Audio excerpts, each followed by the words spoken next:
If you are retired, approaching retirement, or receiving Social Security benefits right now, the next few minutes of your life could be the most financially important ones you have had in a long time, because four significant Social Security rule changes have just taken effect, and the overwhelming majority of retirees across this country have absolutely no idea they happened. I am not talking about minor technical adjustments buried in government paperwork that no one ever reads. I am talking about real, concrete rule changes that directly affect how much money you receive, when you receive it, how your benefits are calculated, and what options are available to you as a recipient. These changes are already in effect right now. They are not coming someday. They are not proposed legislation waiting for a vote. They have already taken effect, and they are already shaping the Social Security landscape that every retiree is navigating today. Today we are going through all four of these rule changes one by one. For each one, I am going to tell you exactly what changed, why it changed, who it affects, and what you personally need to do in response. By the time this video is over, you will have a complete picture of where Social Security stands right now and a clear action plan for protecting your benefits going forward. Before we dive into the four specific changes, I want to take a moment to establish why Social Security rule changes carry such significant weight for the people they affect. There are currently more than 70 million Americans receiving Social Security benefits. For the majority of them, these benefits are not a supplemental income source. They are the financial foundation that everything else rests on. According to data from the Social Security Administration itself, more than half of all recipients rely on Social Security for at least 50% of their monthly income. For roughly 1 in 4 recipients, it represents 90% or more of what they have coming in. This means that when the rules governing Social Security change, even in ways that seem technical or administrative on the surface, the real-world consequences for millions of people can be immediate and significant. A change in how benefits are calculated can mean hundreds of dollars more or less per month. A change in eligibility rules can determine whether someone qualifies for benefits they desperately need. A change in how the system interacts with other income sources can reshape an entire retirement plan overnight. This is not abstract policy discussion. This is the financial reality of tens of millions of American households. And when four major rule changes take effect at the same time, the importance of understanding them clearly and completely cannot be overstated. With that foundation in place, let us go through each change one by one. The first and arguably most significant rule change that has just taken effect is the elimination of two provisions that have affected millions of public sector workers and their families for decades. These two provisions are known as the Windfall Elimination Provision, commonly called WEP, and the Government Pension Offset, commonly called GPO. Both of these provisions have now been repealed through the passage of the Social Security Fairness Act, and the repeal is in effect right now. Let me explain what these provisions were and why their elimination is such a massive development for so many people.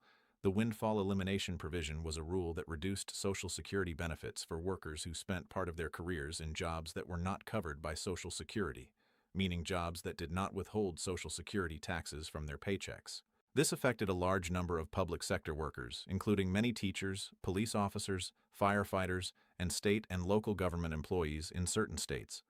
Under WEP, these workers saw their Social Security benefits reduced, even though they had also worked in Social Security-covered jobs at other points in their careers and had paid into the system.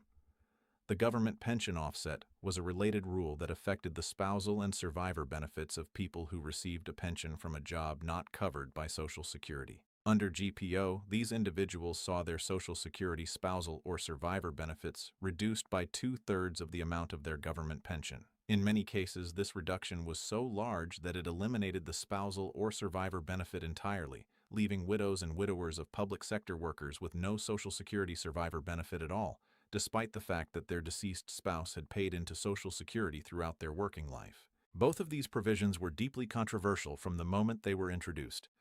Critics argued for decades that they were fundamentally unfair, that they penalized workers who had contributed to both the Social Security system and a public sector pension system, and that they left surviving spouses in a particularly devastating financial position.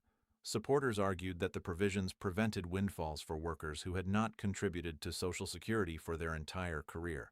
That debate is now over. The Social Security Fairness Act has been signed into law, and WEP and GPO have been repealed. What does that mean in practical terms? For workers who were subject to WEP, it means their Social Security benefits will now be calculated without the reduction that WEP imposed. For many affected recipients, this represents a meaningful monthly increase, in some cases several $100s per month. If you are currently receiving a reduced Social Security benefit because of WEP, you should see an increase in your monthly payment as the repeal takes effect. For individuals whose spousal or survivor benefits were reduced or eliminated by GPO, the repeal means those benefits are now restored. Widows and widowers who were receiving little or nothing in survivor benefits because of GPO may now be entitled to significant monthly payments they were previously denied. This is particularly important for surviving spouses of public sector workers who were left in difficult financial situations because GPO wiped out their survivor benefit. This is genuinely historic. WEP and GPO affected millions of public sector workers and their families for more than 4 decades. Their elimination represents the largest positive change to Social Security benefit calculations in a generation. If this applies to you, do not let another month pass without finding out exactly what you are now entitled to receive. Social Security benefits are adjusted annually based on the cost of living adjustment, which is calculated using changes in the Consumer Price Index for urban wage earners and clerical workers, a specific measure of inflation that tracks the prices of goods and services that working Americans buy. The purpose of COLA is to ensure that Social Security benefits maintain their purchasing power as inflation drives up the cost of living. The COLA that took effect at the beginning of this year represents a meaningful increase for recipients across all categories of Social Security benefits. For the average retirement benefit recipient, this adjustment translates into a measurable increase in their monthly check. For recipients whose benefits were already on the lower end of the scale, this increase, while welcome, still leaves them navigating a cost of living environment that has been challenging for several years. What should you do about this rule change? First, verify your updated benefit amount either through your My Social Security account online or through the benefit verification letter the SSA sends to recipients each year. Second, calculate your actual net monthly payment after the Medicare Part B premium deduction to understand what you will truly have available each month. Third, if you have any questions about the tax implications of your updated benefit amount, consider consulting with a tax professional who has experience with Social Security income. The third rule change that has just taken effect involves the earnings limits that apply to Social Security recipients who are still working while collecting benefits. This change is particularly important for the growing number of retirees who continue to work either full-time or part-time after beginning to collect Social Security. Here is the background you need. If you are collecting Social Security retirement benefits and you have not yet reached your full retirement age, which is currently 67 for anyone born in 1960 or later, the amount of money you can earn from work before your Social Security benefit is temporarily reduced is governed by an earnings limit. Exceed that limit, and the SSA will withhold a portion of your benefits. Specifically, for every $2 you earn above the annual earnings limit before reaching full retirement age, $1 is withheld from your Social Security benefit. In the year you reach full retirement age, a more generous limit applies. For every $3 you earn above a higher threshold, $1 is withheld. And once you have passed your full retirement age, the earnings limit disappears entirely. You can earn as much as you want from work without any reduction in your Social Security benefit. The rule change that has just taken effect involves an upward adjustment to these earnings limits. The annual earnings thresholds have been increased, meaning working recipients can now earn somewhat more from employment before the benefit reduction kicks in.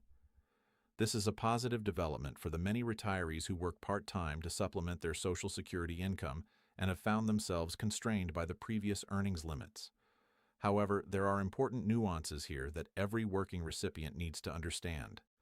First, the benefit withheld due to exceeding the earnings limit is not permanently lost. Once you reach full retirement age, the SSA recalculates your benefit to credit you for the months when benefits were withheld due to the earnings test. Your monthly benefit at full retirement age will be higher to reflect those withheld payments. This is a commonly misunderstood aspect of the earnings limit rule. Many recipients believe they are losing money permanently, when in fact they are deferring a portion of their benefit to a later date. Second, the earnings limit applies only to earned income, wages, and self-employment income. It does not apply to investment income, pension income, rental income, or other forms of unearned income. If you are collecting Social Security and receiving income from investments or a pension, That income does not count toward the earnings limit regardless of the amount. Third, if you are self-employed, the calculation of earnings for purposes of the earnings limit can be more complex. It involves your net self-employment income after business expenses rather than your gross revenue. If you are self-employed and collecting Social Security before full retirement age, make sure you understand exactly how your net self-employment income is being calculated for purposes of the earnings test. What should you do in response to this rule change? If you are working while collecting Social Security and you have not yet reached full retirement age, find out what the updated earnings limit is for this year and compare it to your current income. If your earnings are close to or above the limit, contact the SSA to make sure you understand how the withholding calculation will affect your monthly benefit and to ensure the SSA has accurate earnings information on file for you.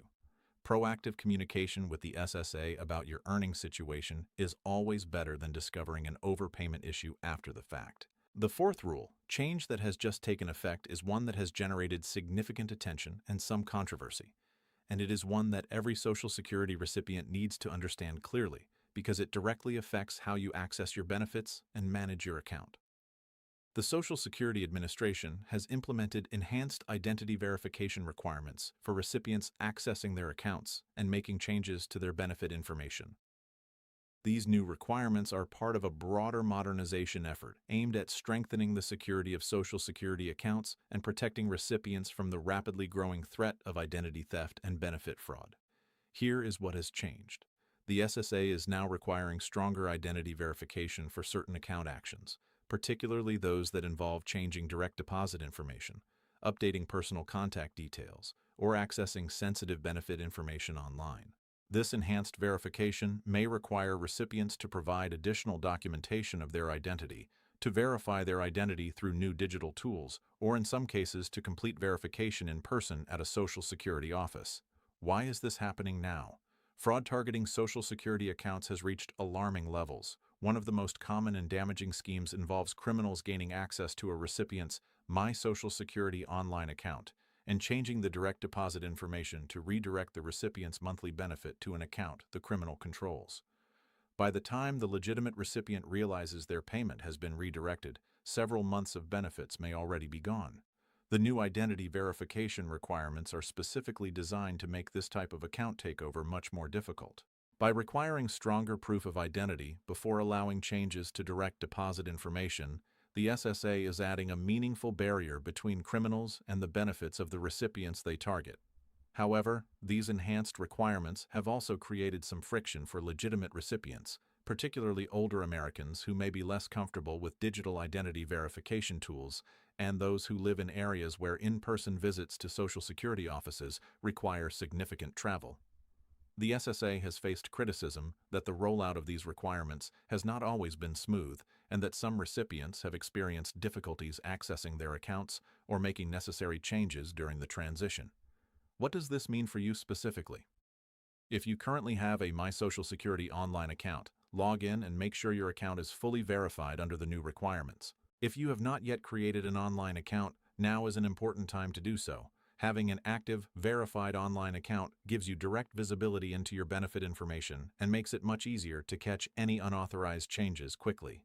If you need to make changes to your direct deposit information, for example, if you have recently changed banks, be prepared for the verification process to take somewhat longer than it may have in the past.